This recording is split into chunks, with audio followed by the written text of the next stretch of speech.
시청자 여러분 안녕하십니까? 최고의 경지에 다가서고 있는 이 시대 진짜 리더들, 그들의 인생 키워드를 묻습니다.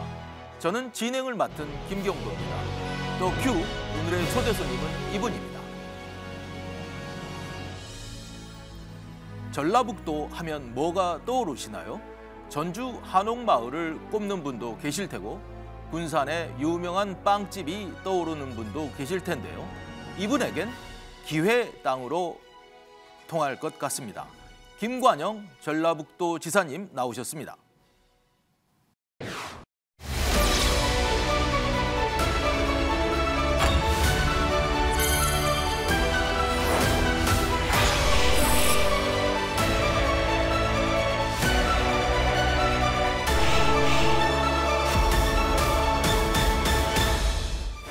멋있게 웃는 그 모습이 항상 인상적입니다.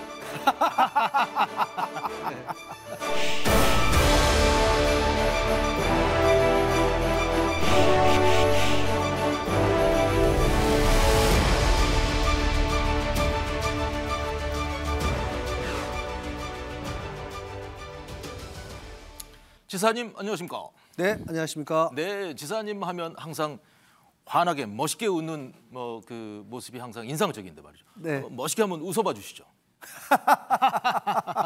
아주 좋습니다. 네, 네. 네. 사실 전라북도 하면 네. 많은 분들이 잘 알고 계시긴 하지만 그래도 전라북도 먼저 자랑부터 좀 해주시죠. 전라북도 하면 저는 마세고장이라고 생각합니다. 마세고장. 네. 네, 네. 대한민국 사람들에게 한국의 전통 음식 가장 맛있게 하는 데가 어느 지역이냐라고 물어보면 저는 열의 7, 8은 전라북도라고 얘기할 네. 거라고 자신합니다. 구체적으로 군침이 돌 만한 그런 레시피를 한두 개 설명을 해주시죠. 아, 참 맛있는 게 많이 있는데요. 그렇군요. 뭐 이제 아무래도 물산이 풍부하다 보니까 네, 네. 요리를 다양하게 해먹는 이런 레시피들이 오랫동안 발견이 되고 네. 발명이 된 것 같습니다. 네, 네, 네. 이런 것들이 오랜 전통을 통해서 좋은 음식들이 많이 나타나고 네. 또 그것을 맛본 분들이 또 열심히 선전하고 네. 이렇게 해서 이 전주 일원에서는 한정식과 또 뭐 콩나물국밥도 유명하지만 실제로 와 보면은 굉장히 맛있는 특별한 요리들이 많이 있습니다. 네. 한번 꼭 오시면 네. 제가 맛보게 해드리겠습니다. 좋은 음식을 많이 드셔야 건강에 좋은 건데 네. 전라북도민들은 건강이 다 좋으신 분들만 있겠습니다. 이번에요. 네. 기초지자체 우리나라 226개 중에 100세 이상 사는 사람의 비율이 가장 많은 지역을 쭉 1등부터 10등까지 냈어요. 네. 무주가 1등. 아하. 전국에 맞서. 네, 전국에서. 장수가 4등. 장수는 당연히 장수를 할 것 같습니다. 순창 아하. 6등. 아, 순창도 전라북도. 네, 전라북도가 3개가 들어갔어요. 아, 그렇군요. 네, 그래서 저희가 이제 고령 친화 도시로 또 이분들에게 서비스하는 그런 산업들을 네. 많이 활발하게 또 저희가 준비하고 있습니다. 네, 전라북도의 자랑 더 들어보겠고요. 우리 전라북도 또 김관영 지사님 하면 떠오르는 키워드를 몇 가지 꼽아봤습니다. 네. 보시죠. 이런 몇 가지 키워드가 있는데 이 중에서 가장 먼저 눈에 띈다 하는 게 어떤 건가요? 저는 마음에 드는 건 PT 하는 지사를 좀 꼽고 싶습니다. 아, 네. 네. 저희가 이제 통상 정부에 많은 공모 사업이 있는데 공모 사업을 그동안은 PT 하는 사람들이 부지사나 아니면 네. 담당 국장들이 가서 PT를 했는데 네. 제가 우리 전라북도의 미래 발전을 위해서 너무 중요하다라고 하는 사업에 대해서 제가 직접 PT를 했는데 네. 지금까지 PT를 4번 했어요. 네. 4번 해서 3번 성공, 1번 실패. 누구한테? 그 도민들입니까? 아니요. 국민들? 그 심사위원들 앞에서. 심사위원들. 예. 심사위원들 앞에서 직접 제가 나가서 네. 이제 설명을 하는 거죠. 네. 예, 예를 들면 첫 번째 하이퍼 튜브라고 하는 그 진공관에 네. 기차를 이렇게 쏘는 집어넣어서 네. 이제 운행하게끔 네, 하는 것이죠. 그건데 그거 시험 선로를 어디에다 설치할 것인가를 네. 놓고 충청남도, 경상남도, 전라북도 이 네. 세 개가 세 자치단체가 네. 경합을 했습니다. 네. 이제 거기서 제가 직접 나가서 PT를 했고요. 네. 또 우리 호남권 청소년 디딤센터, 비행 청소년들 소위 교화시키는 교육기관인데요. 그거를 할 때 또 제가 PT를 했고 또 고창에 세계 문화유산 갯벌 보전센터를 또 선정하는데 PT를 했고 제가 2차 전지 특화단지 지정하는 과정에서 제가 PT를 했고 이렇게 4번 했는데 뭐 3번은 되고 1번은 떨어졌습니다. 아, 4번을 하셨는데 그 3번은 다 되신 겁니까? 네, 3번 됐어요. 아, 그러면 그 지사님이 성과급을 받으셔야 되겠네요. 받아야 되는데 뭐 제가 도민들이 응원해 주시는 것으로 생각하고 그만큼 이제 우리 사업에 경쟁력이 있다 하는 것을 설득력 있게 이제 설명을 했다라는 그런 말씀이시네요. 근데 이제 사실 PT 한다는 것이 제가 해보니까 네. 쉬운 일이 아니에요. 네. 일단은 해당 분야에 제가 전문 지식이 없고 이거를 가장 전문가인 심사위원들 앞에서 제가 PT를 하고 그분들이 하는 질문에 답을 해야 되는 상황이기 때문에 공부를 굉장히 많이 해야 됩니다. 그리고 제가 PT 하면 보통 20분 정도에서 30분 정도씩 하는데 제가 미리 연습을 최소한 20번 이상 해봐요. 그래서 직원들 앞에서 그 시간에 맞춰서 쭉 하다 보면 제가 이제 뭐가 부족하다 아니면 제가 실제로 또 우리 전문가들 앞에서 리허설을 하기 때문에 이제 그 앞에서 Q&A도 하고 이렇게 하게 되는 거죠. 그렇게 연습을 많이 하고 노력을 많이 하시니까 사람들한테 또 어필을 하는 거 아니겠습니까? 이제 아무래도 심사위원들이 갑자기 도지사가 직접 나와서 PT를 하면 일단 좀 놀래요. 놀래서. 그래서 지난번에는 제가 PT를 딱 이제 처음에 인사말을 했어요. 그랬더니 자, 그럼 인사말 끝났으니까 PT 하실 분 나오세요 이러는 거예요. 아, 제가 PT 하겠습니다. 그랬더니 에? 도지사가 직접 PT 합니까? 이러는 거예요. 그래서 아, 저희는 PT 할 사람이 도지사밖에 없습니다. 그렇군요. 모든 공부는 그 공부의 목적에 맞게 하는 것이 중요하고요. 제가 PT를 하는 것은 심사위원들의 마음에 들게 하는 것이니까 심사위원들이 가장 좋아하는 키워드를 먼저 설정을 하고 그 키워드를 중심으로 해서 문맥을 만든 다음에 사실 여러 번 연습하는 것이 가장 큰 중요하다고 생각합니다. 제가 보통 PT를 할 때 최소한 20차례 정도 리허설을 하거든요. 그래서 반복을 하다 보면 PT의 크고 작은 거, 또 조그만한 미세한 차이도 다 본인 스스로가 느끼기 때문에 어떤 때 또 심사위원들이 감동하게 되는 포인트들을 알게 되는 것 같습니다.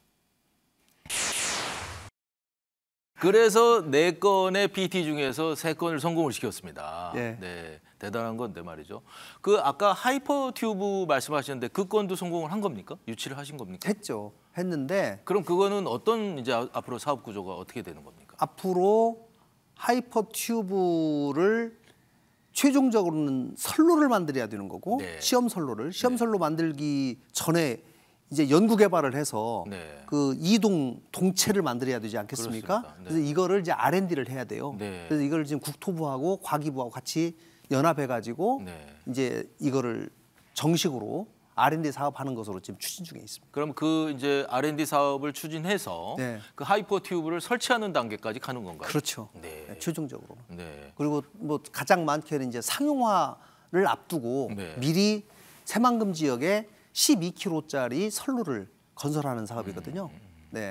그래서 아직은 초창기지만 이 경쟁이 미국, 중국, 한국 이렇게 지금 경쟁이 붙어 있습니다. 그래서 저희도 더 이상 뒤질 수는 없다.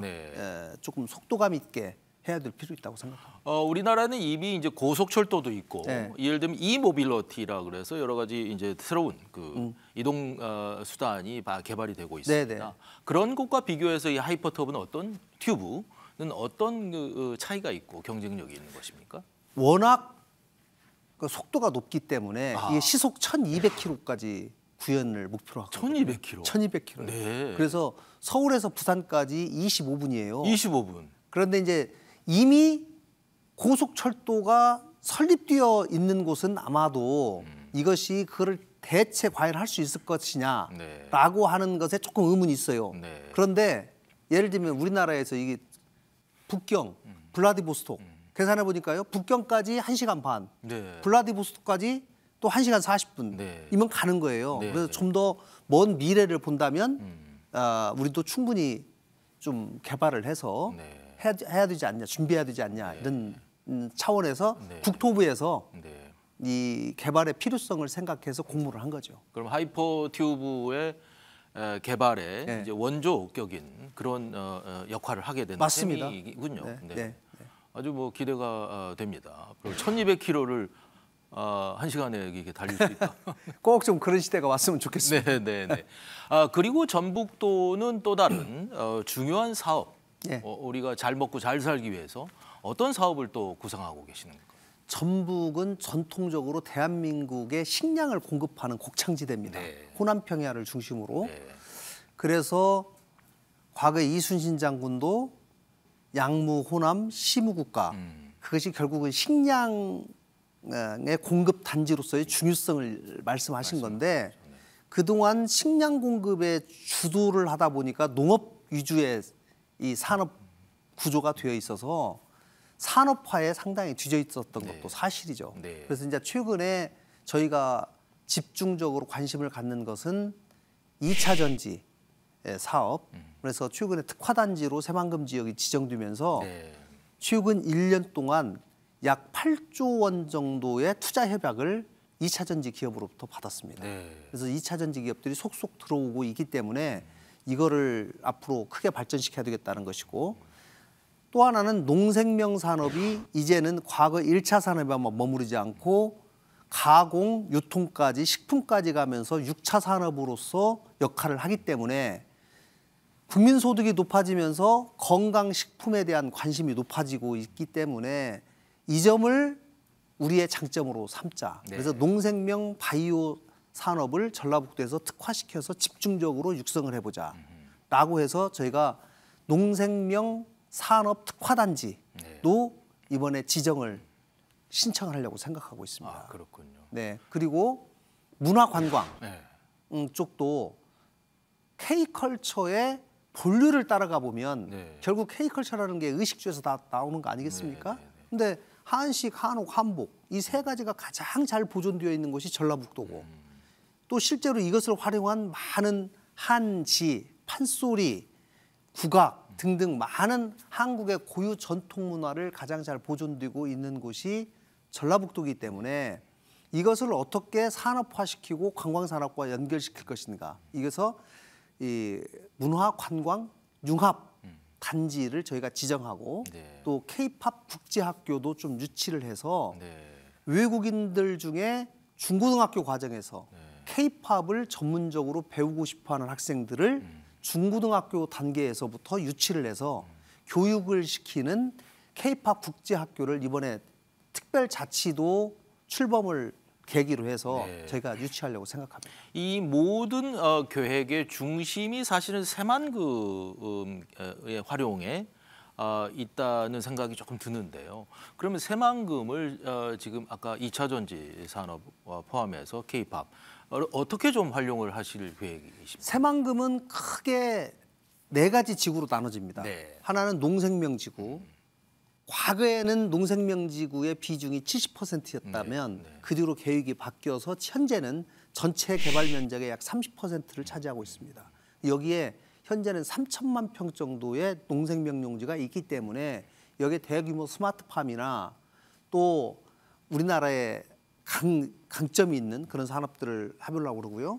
그다음에 산업용지가 약 1,500만 평 정도 됩니다. 여기에 2차 전지 산업을 비롯해서 최근에는 저희가 방산, K방산을 기화로 해서 그렇군요. 방산 업체들 좀 유치를 하는 일들을 좀 하고 있고요. 또 하나는 관광 레저 용지입니다. 그래서 부안을 중심으로 한 1,500만 평 정도의 땅을 관광 레저 용지로 개발해서 대규모 레저 단지를 만들려고 하고 있고요. 네. 그 외에는 국제 여러 가지 업무 도시 이거를 배후 도시로서 뒷받침할 수 있는 그런 도시를 만드는 이 4가지 지역으로 크게 나눠져 있기 때문에 조금 시간은 좀 걸리지만 저는 분명히 이 4개의 지구별로 경쟁력 있는 도시가 마련될 것이고 특히 저희가 최근에 우리나라 여러 지역에서 시도하고 있는 소위 스마트 시티 조성 사업이 새만금에는 백지 상태에서 스마트 시티를 만들 수 있기 때문에 가장 최첨단 기술을 적용하는 그런 스마트 시티를 만들기 위한 지금 계획을 세우고 있습니다. 다른 지역 같은 경우는 구시가지라든가 이 기존에 뭐 시설이 있는 지역 같은 경우 맞습니다. 그걸 재건축하거나 재개발하는 이런 역할이 필요하지만 새만금은 말씀하신 대로 백지 상태이기 때문에 거기서 굉장히 그림을 그리기가 용이하고 또 효율성을 가질 수 있다. 맞습니다. 이런 얘기. 그리고 저희가 민원이 없어요. 아 그렇군요. 빈 땅이기 때문에 기업들한테 땅을 주면 뭐 5만 평 빈 땅 주는 거니까 민원이 없어서 아주 의사결정과 인허가가 신속하게 이루어져요. 새만금 개발과 관련해서 이거는 뭐 우리 지방정부, 전라북도만이 이렇게 다 모든 걸 할 수가 없고 사실 중앙정부 차원에서 사실 국가적인 차원에서 이 문제가 진행이 돼야 될 것으로 생각이 되는데 그런 점은 어떻습니까? 새만금 사업이 맨 처음 시작된 것이 89년입니다. 1989년에 노태우 정부 때 시작이 돼서 사실은 국책 사업으로 시작이 됐어요. 그리고 대한민국의 미래를 여기에서 한번 만들어 보자. 특히 황해권, 중국과의 교역이 앞으로 활발해질 그 당시에 보면 북방 외교가 처음으로 태동하던 시기고 중국과의 관계가 중요하기 때문에 서해안 시대의 무역 거점으로서 새만금이 최고다라고 해서 여기를 지정하고 시작을 했던 겁니다. 그러나 뭐 그 과정에서 굉장히 또 중단도 되고 부침이 있었죠. 그러나 지금 34년이 걸렸습니다. 그러나 국책 사업이라는 점에는 하나의 의심의 여지가 없는 것이고 그 다음에 국책 사업의 의미는 국비를 투입해서 주요 SOC를 깔아야 된다는 얘기예요. 그래서 새만금이 트라이포트, 소위 공항, 항만, 철도 이 세 개가 소위 트라이포트인데 한 곳에서 이 트라이포트가 이루어지는 데가 그리 많지 않습니다. 그래서 이러한 장점을 가장 잘 활용하고 트라이포트가 항만이 26년, 공항이 28년, 철도가 30년까지 지금 다 만들어지도록 계획되어 있고 진행 중에 있거든요. 얼마 남지 않았네요. 네, 얼마 남지 않았습니다. 그래서 이제 이런 것들이 착착착착 진행되는 과정에 있기 때문에 기업들이 신뢰를 가지고 새만금에 여러 투자들을 결정하게 된 것이 아닌가. 실제로 이제 새만금이 굉장히 속도감 있게 달라질 수 있는 그런 여건이 돼 있다고 볼 수 있겠네요. 제가 새만금 지역에서 국회의원을 8년 했어요. 그렇군요. 소갈이 많이 했습니다.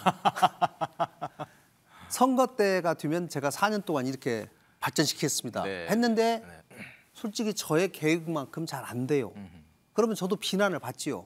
그런데 제가 작년에 도지사가 되고 나서는 제가 1년 동안 새만금이 이렇게 기업 유치를 해야 되겠다라고 제가 당초에 생각한 것보다 훨씬 더 빠르게 많은 실적이 지금 이루어지고 있어요. 그래서 저도 사실 좀 놀랍니다. 근데 왜 그러냐라고 저도 이유를 곰곰이 생각해 보니 그동안 축적의 시간을 거쳤어요. 이제는 드디어 비상할 시간이 왔다. 근데 그것의 핵심은 SOC다. 새만금에 33년 동안 새만금 안을 들여다볼 도로가 없었습니다. 외곽밖에 없어요. 그런데 드디어 내부의 십자형 도로가 올 잼버리를 기화로 개통이 됐어요. 그러다 보니까 모든 사람들이 차를 몰고 새만금 안을 들여다볼 수 있거든요. 그러다 보니까 그 안에 광활함, 미래 발전 가능성, 기회 이런 것들을 기업인들이 보게 되는 거죠. 저는 그런 많은 장점을 갖고 있기 때문에 중국 자본 내지는 중국 기업들 또 중국의 수요, 환황해권을 이용한 중국과의 교역 그리고 다른 나라에서의 투자 이런 부분도 상당히 관심이 많을 것 같다는 생각이 듭니다. 원래요 박근혜 대통령 때 중국의 시진핑 주석하고 새만금에 한중 경제협력단지를 만들기로 정상간에 합의를 했습니다. 합의를 했었군요. 합의를 하고 그 합의를 이루기 위해서 경제부총리 간에 회담을 3번 했어요. 그런데 진행이 되고 있다가 사드 사태가 터졌습니다. 사드 사태 때문에 중단이 되고 그 뒤로 조금 풀리는가 했더니 또 코로나 때문에 중단이 되고 그래서 지금 7년간 막혔어요. 근데 최근에 미국의 IRA법 때문에 중국에 있는 많은 2차 전지 소재 기업들이 새만금을 통해서 한국과 합작 기업을 만들고 여기에서 만든 제품을 수출한다는 거죠. 미국이나 네. 유럽으로 수출해야 되겠다라는 우회 통로로서 좀 기능을 하게 되어서 네. 최근에 좀 중국 기업들이 많이 찾고 있죠. 많은 장점을 갖고 있는 새만금에서 지난번에 얼마 전에 이제 잼버리가 열렸었는데 이 잼버리가 제대로 열렸니 못 열렸니 준비가 안 됐니 여러 가지 이제 감론을박이 있었습니다. 네. 지사님께서는 지금 이 시점에서 잼버리에 대한 회고 네. 어떻게 말씀 주실 수 있으시겠습니까? 좀 아쉬움이 많이 남죠. 개최지 도지사로서 국민들의 자존심에 좀 상처를 입었어요. 사실은 모든 이유 여야를 떠나서 전라북도 새만금에서 이것이 열렸었기 때문에 저도 책임이 있습니다. 그리고 책임에 대해서는 달게 비난을 받을 생각을 하고 있고요. 다행히 초반에 뭐 위생 문제라든가 화장실 청소 또 더위 뭐 이런 문제들에 대해서 좀 어려움이 있다가 중앙정부하고 같이 다른 시도가 같이 협업을 잘 해가지고 어느 정도 잘 극복을 하고 또 이 잼버리에 실제로 참여한 학생들은 굉장히 만족을 하고 갔습니다. 네. 마지막에 또 상암 경기장에서 K-팝 공연도 하고 그러나 그 과정에서 뭐가 문제였는지에 관해서 지금 감사원 감사가 진행 중이고 분명히 교훈을 찾아야 된다고 생각합니다. 주로 위생 문제가 언급이 됐는데 사실은 미리 사전에 철저하게 대비하지 못한 측면이 있죠. 조직위의 인력과 기획 능력에 좀 한계가 있었다라고 생각하고 뭐 그 과정에서 중앙정부나 지방정부가 막 투입이 돼가지고 극복해 나가는 과정에서 또 태풍이 오면서 모든 일이 이렇게 됐는데 저는 뭐 큰 교훈을 찾는 그런 계기로 삼았으면 좋겠다는 생각합니다. 우리가 앞으로 전라북도가 또는 우리 대한민국이 어떤 행사를 개최하고 또 뭐 어떤 일을 하면서 예. 상당히 이런 점들을 좀 잘 해야 되겠다라는 교훈을 우리가 가졌던 것이죠. 맞습니다. 사전에 철저하게 대비를 하고 행사 첫날이 아주 중요해요.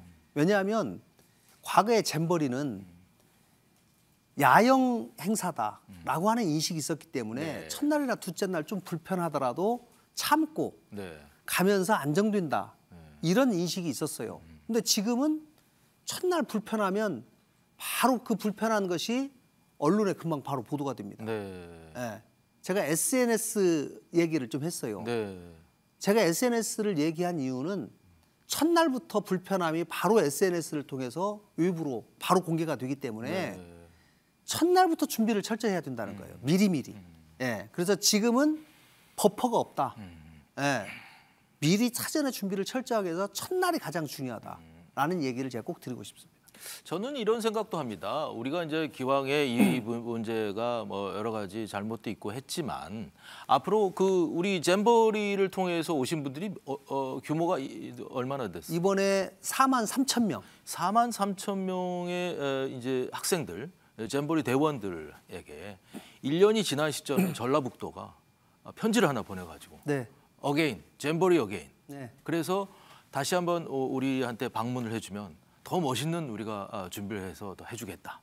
이런 말씀을 어떻게 그렇게 좋은 아이디어를 또 네, 가지고 네, 계세요? 네. 제가 사실 지금 하고 있어요. 그렇습니까? 네, 계획하고 있어요. 네, 네. 저희가 무슨 행사를 하려고 하냐면 잼버리에 참가한 사람들 각 나라별로 체험기를 공모를 해요. 그렇습니다. 그래서 체험기 중에 각 나라별로 가장 잘 된 체험기를 우리가 채택을 해서 네. 그 사람을 내년에 다시 초대를 해서 상품으로 그 항공권을 네. 주고 여기서 한 일주일 동안 머무를 수 있는 네, 네. 그런 권한을 그 사람에게 주려고 그래요.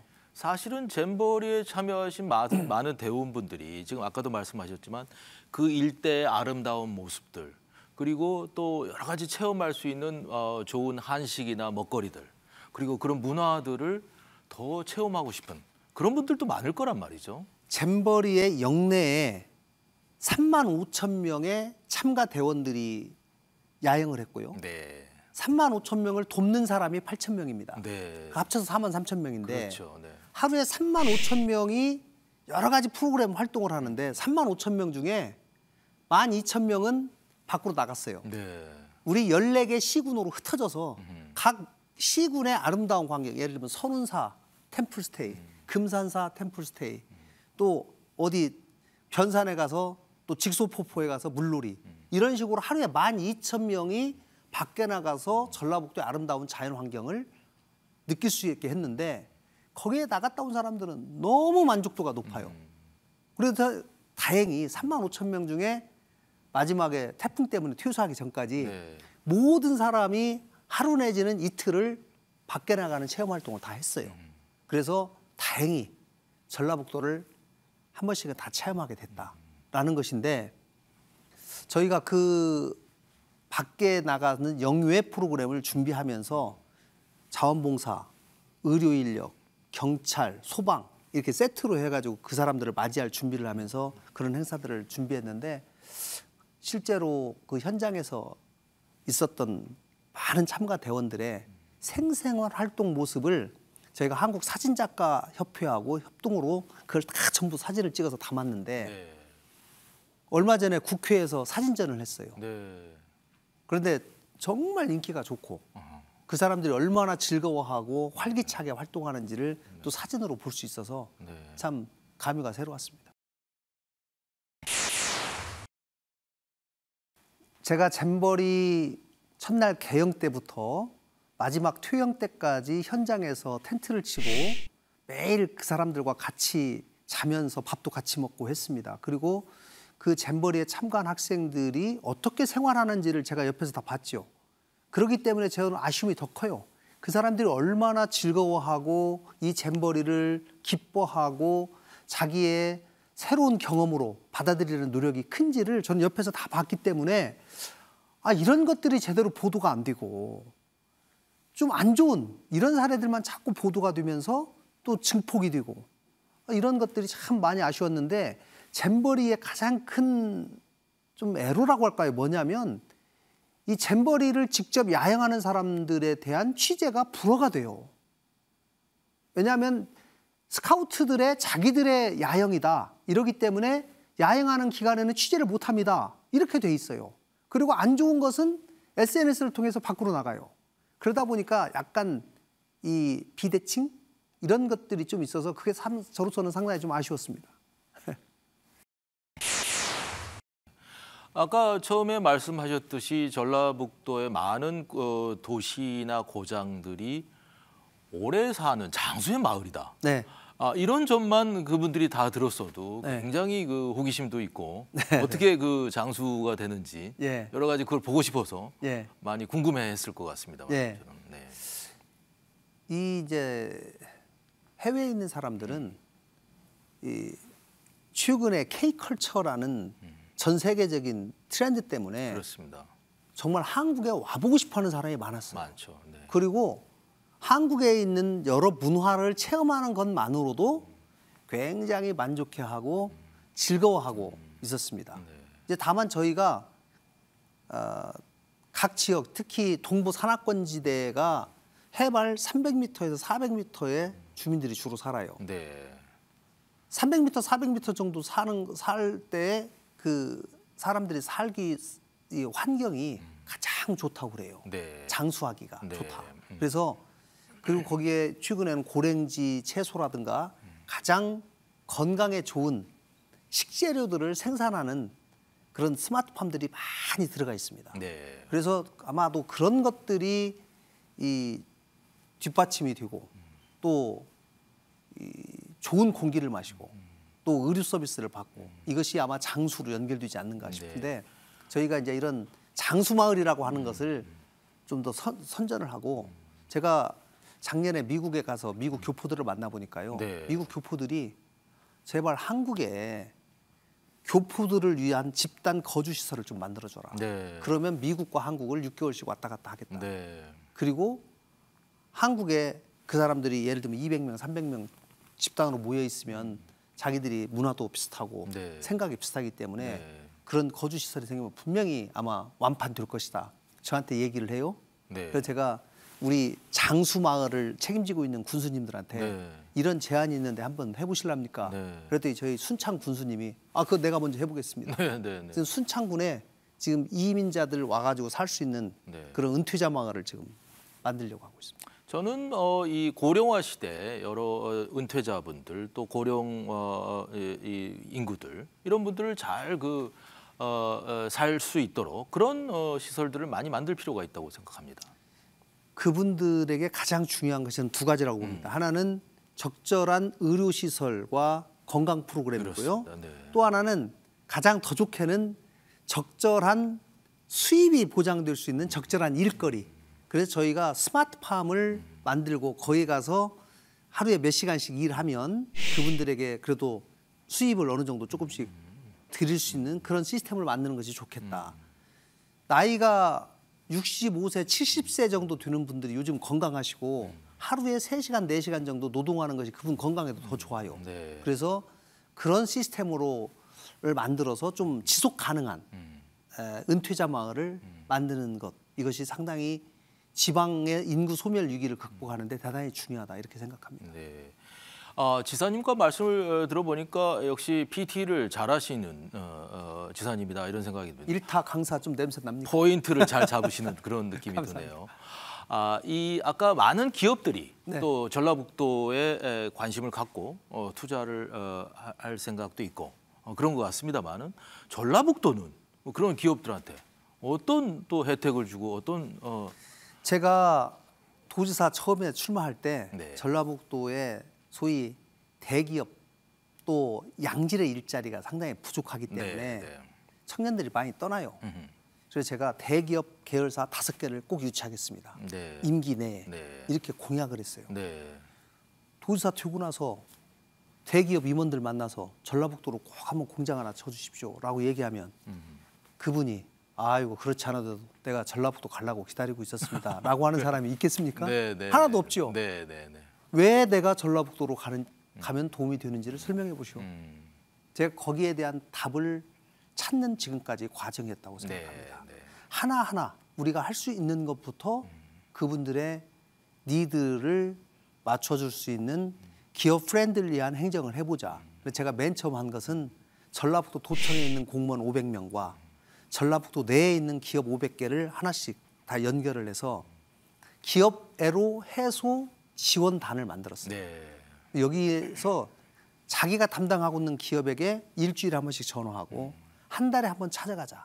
그래서 그 기업의 애로사항이 뭐가 있는지를 듣고 수렴해서 이거를 전적으로 그 애로를 해소해주는 팀을 만들어서 그거를 지금 대응하고 있습니다. 지금 약 1년 정도 됐는데요. 약 1,200건 정도를 저희가 접수받았어요. 네. 기업들로부터. 네, 기업들로부터. 네. 반응이 굉장히 좋습니다. 네. 내가 안심하고 언제든지 편하게 얘기할 수 있는 공무원이 있다는 것. 그리고 우리 기업을 도와줄 수 있는 전담 공무원이 있다는 점. 이런 점에 대해서 기업인들이 굉장히 고맙게 생각하는 것 같아요. 또 하나는 서울에 와서 기업 유치 활동을 하다 보니까 전라북도 호남 지역이 특히 노조가 좀 세지 않냐. 네. 솔직히 그런 얘기를 해요. 네. 예. 실제 그렇습니까? 이제 제가 볼 때는 다른 데에 비해서 뭐 더 센 것도 아닌데 잘못 알려져 조금 있군요. 약간 선입견이 있어요, 솔직히.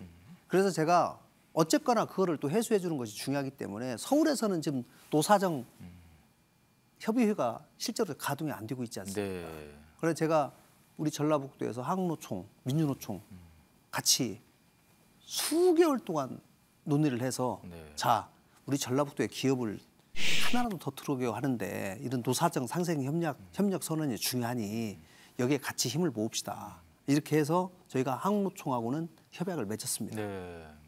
그리고 특히 기업들이 애로가 있는 것이 환경 오염물질에 관한 환경 단속 권한인데 도에서 지금까지는 불시에 가서 단속을 해요. 그리고 과징금을 주로 많이 이렇게 부과를 합니다. 근데 이것을 저희가 사전 예고제로 바꿨어요. 네.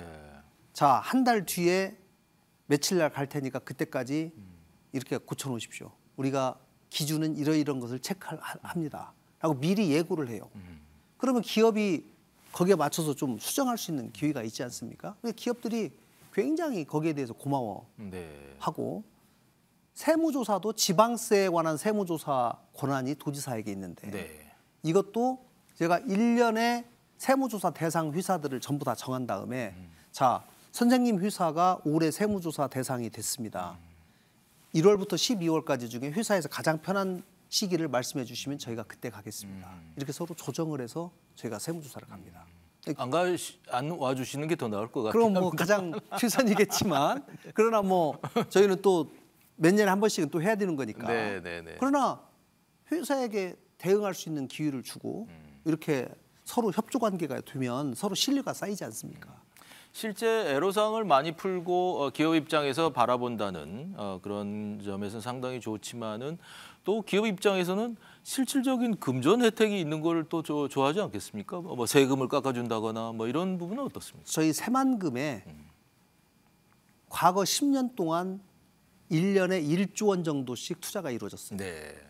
최근에 1년 4개월 동안 8조가 이루어졌어요. 어허. 왜 이렇게 많이 이루어졌냐? 네. 가장 큰 것이 기업 프렌들리한 행정도 있고 네. 가장 큰 것은 사실은 세금 혜택입니다. 세금 혜택. 금방 말씀하신 것처럼 작년에 법을 바꿔가지고 새만금에 입주한 기업에게는 3년간 법인세 100% 면제, 2년간 50% 면제 네. 이렇게 5년 동안 세금 혜택을 주도록 되어 있어요. 이것이 가장 크고 그다음에 최근에 이제 공장을 짓는데 가장 중요한 것은 전력, 공업용수, 폐기물 처리 이 세 개가 가장 중요해요. 이 세 개에 관해서 새만금이 기반 시설이 잘 돼 있어요.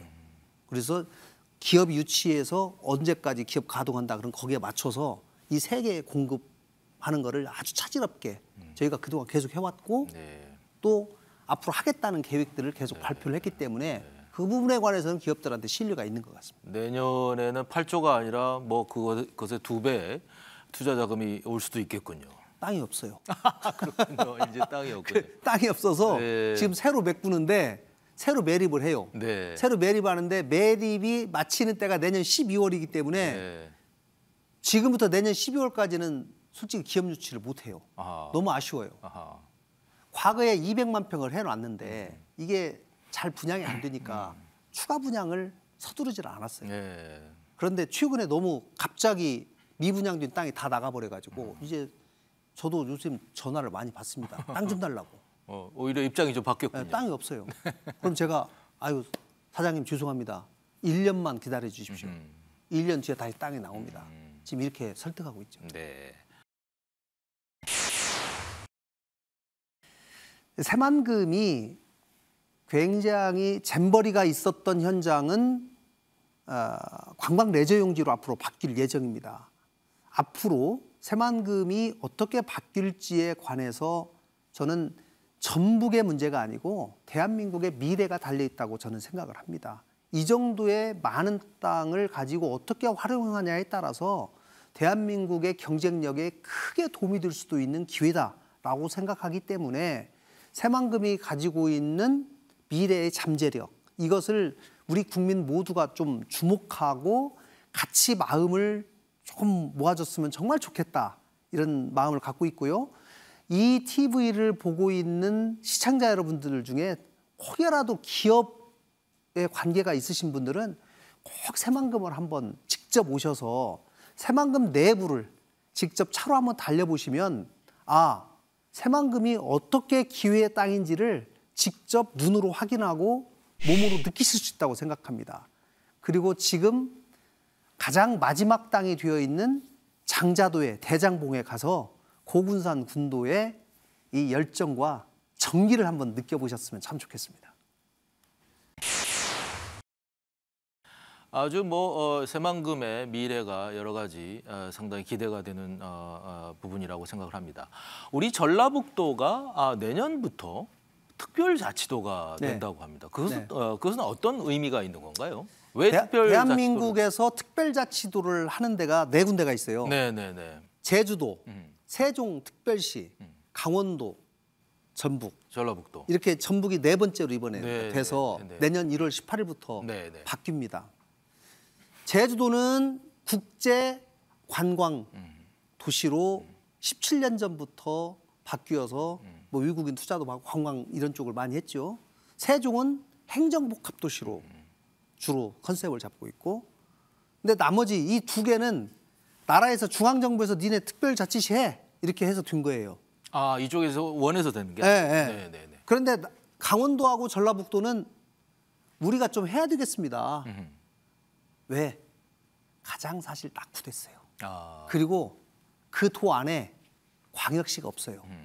지금 모든 도시의 개발이 광역권으로 이루어지고 있어요. 아시다시피 부울경, 대구 경북, TK, 광주 전남, 충청권, 수도권 이렇게 광역화가 돼가지고 집단이 이루어지고 있는데 광역도시가 없는 데가 유일하게 강원도와 전라북도입니다. 그래서 저희한테 선택권을 주었죠. 자, 그러면 전라북도 당신은 광주 전남에 붙을 거야? 아니면 독자로 갈 거야? 저희 전라북도가 많은 토론을 했어요.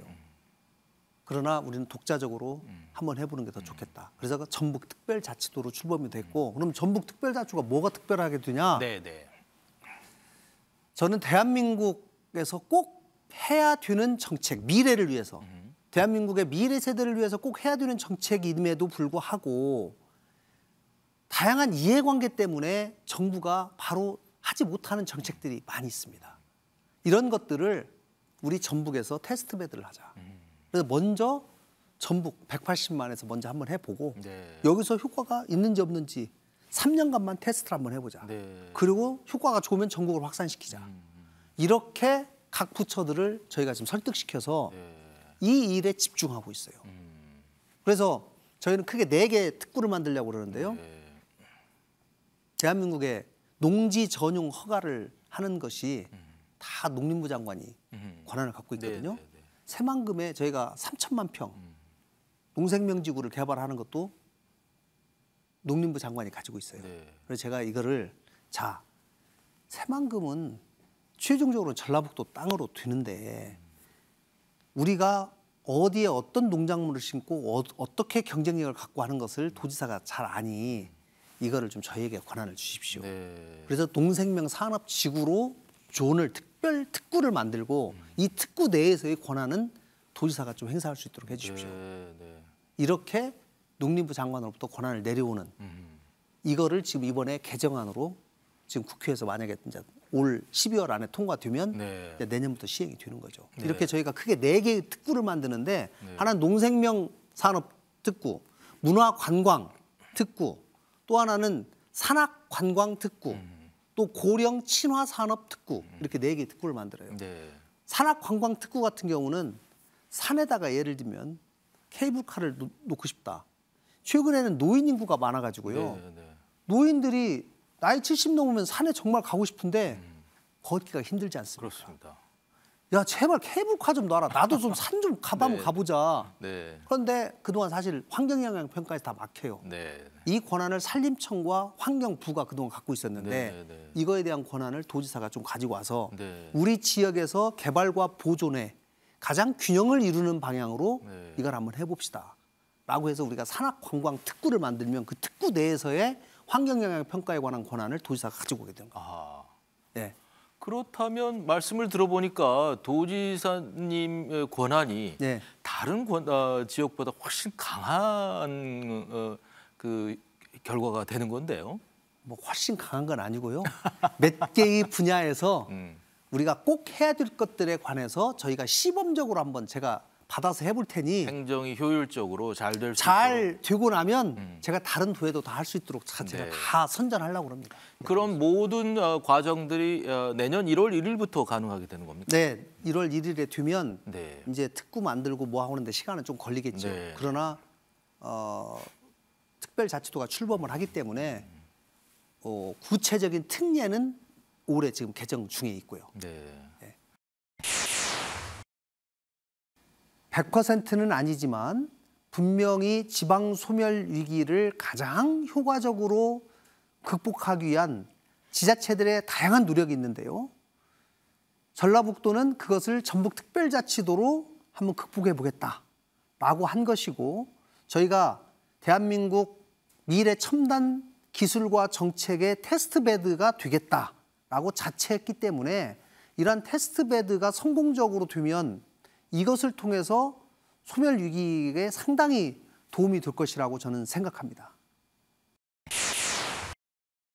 상당한 추진력을 가지고 계시는 우리 지사님이신데 사실은 과거에 이 공직에 입문하게 된 과정도 네. 또 아주 추진력 깊게 공부도 하고 이러셨던 건가요? 뭐 저는 저희 형제가 아들만 6이에요. 아들만요? 네, 여자는 없고 제가 네. 5번입니다. 네. 그러니까 그러시군요. 저는 농사짓는 집에서 우리 6명이 정말 네. 농사를 부모님과 농사지으면서 어렸을 때를 보냈기 때문에 조금 생활 적응력은 좀 강하다. 네. 또 이 주변 사람들과 어울리는 능력은 조금 강하다. 네. 그 이제 강점이 있는 것이고요. 또 하나는 좀 끊임없이 도전하는 그런 성향은 있는 것 같아요. 네. 그래서 제가 평생 지금 현실에 안주하지 말고 계속 도전을 하자. 그러다 보니까 예를 들면 회계사를 합격하고 회계법인에 있다가 회계법인 다니면서 또 행정고시를 하고. 네. 행정고시 돼가지고 근무하다가 제가 군대 가서 장교로 39개월 근무했거든요. 네, 네. 장교로 근무하는 기간에 저녁 시간을 좀 이용해서 사법시험을 또 공부하자. 그래서 또 사법시험이 어떻게 됐어요. 네, 네. 그래서 이제 저에게 남아 있는 여유 시간 이런 시간들을 최대한 활용해서 뭔가를 좀 해보자 네. 이런 생각들을 가지고 꾸준히 이제 해온 것들이 하나씩 누적이 돼서 네. 이렇게 있는 것 같은데 네. 저는 제가 우리 전라북도 사람들이 과거에 마음속에 깊은 곳에 DNA가 동학 농민혁명을 주도했고 엄청나게 많은 사람들이 거기서 희생이 됐어요. 네. 그 혁명에 관한 DNA가 있을 정도로 굉장히 변화에 관한 DNA가 있는 분들인데 혁신에 대한. 네. 그동안 농도를 유지하고 산업화 과정에서 소위가 되면서 조금 보수적인 또 현실에 안주하는 이런 마인드들이 굉장히 많이 침투돼 있어요.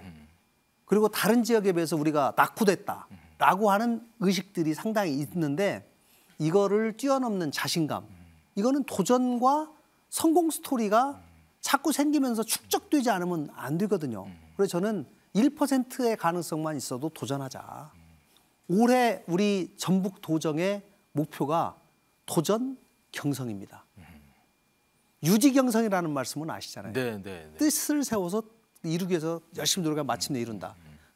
유지경성인데 제가 그 말을 참 좋아해요. 네. 그런데 유지를 제가 도전으로 바꿨어요. 도전을 해야지 이룰 수 있다. 도전을 하고 끊임없이 도전하면 실패를 두려워하지 말자. 이제 이것이 저의 도정의 모토입니다. 저는 매사에 감사하자. 그러나 안주하지 말고 끊임없이 도전하자. 이 두 가지 키워드로 좀 살아온 것 같습니다. 지금 있는 것에 너무 불평해서도 안 되고 내가 처해 있는 상황에 그래도 여기까지 온 것에 대해서 감사를 하면서도 끊임없이 새로운 세계를 향해서 버리고 도전하는 이런 자세도 당연히 필요하다. 이래서 감사와 도전 이렇게 말씀드리겠습니다. 오늘 말씀 대단히 잘 들었고요. 네. 아까 시작한 것처럼 호탕한 웃음으로 오늘 시간 마무리했으면 합니다. 네, 감사합니다. 네, 고맙습니다. 네, 대한민국의 스타트업의 역할을 자부하는 전라북도. 그래서 앞으로 혁신을 이끌겠다는 전라북도. 모든 실험을 자처하겠다는 그런 전라북도. 그런 모습이 앞으로 내년, 내후년 더 우리나라 대한민국의 좋은 본보기로 자리할 수 있게 되기를 기대합니다. 오늘 지사님 말씀 잘 들었습니다. 시청자 여러분 감사합니다. 다음 시간에 또 뵙겠습니다.